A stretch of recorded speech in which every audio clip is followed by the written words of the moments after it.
मिरजेत टाकळी रोडवर पूर्व वैमनस्यातून तरुणावर प्राणघातक हल्ला, तरुण गंभीर जखमी, तलवार आणि कोयत्याच्या साहाय्याने 6 जणांकडून वार. शहरातील टाकळी रोड परिसरात पूर्वीच्या वैमनस्यातून एका तरुणावर भरदिवसा प्राणघातक हल्ला झाल्याची धक्कादायक घटना घडली आहे. शिवथणीकर यांच्यावर तलवार आणि कोयत्याच्या साहाय्याने 6 जणांच्या टोळीने जीवघेणा हल्ला केल्याने मिरज शहरात एकच खळबळ उडाली आहे.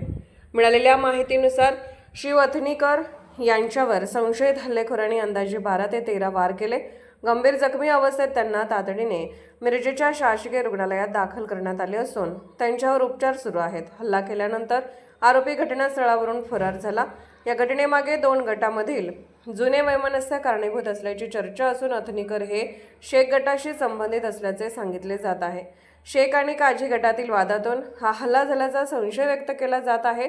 मात्र या संदर्भात पोलिसांकडून अधिकृत दुजोरा देण्यात आलेला नाही.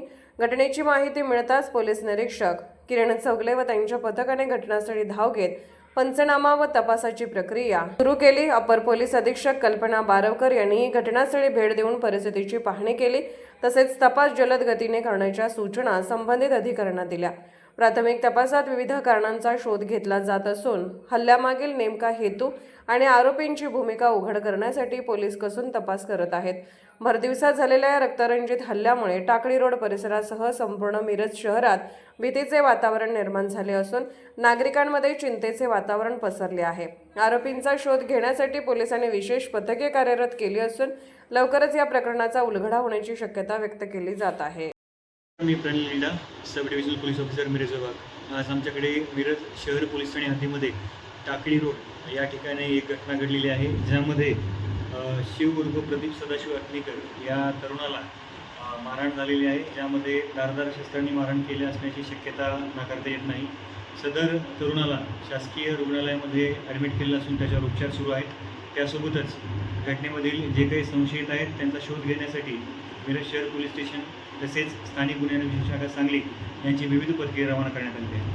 तर झालेल्या घटनाची जे काही मूळ कारणं असतील त्याचासुद्धा आम्हाला तपासामध्ये शोध घ्यायचा आहे.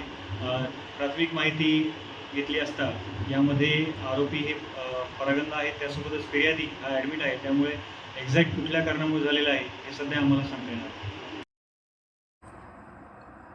अर्धराज्य न्यूज चॅनलला लाईक करा, शेअर करा आणि सबस्क्राईब करा.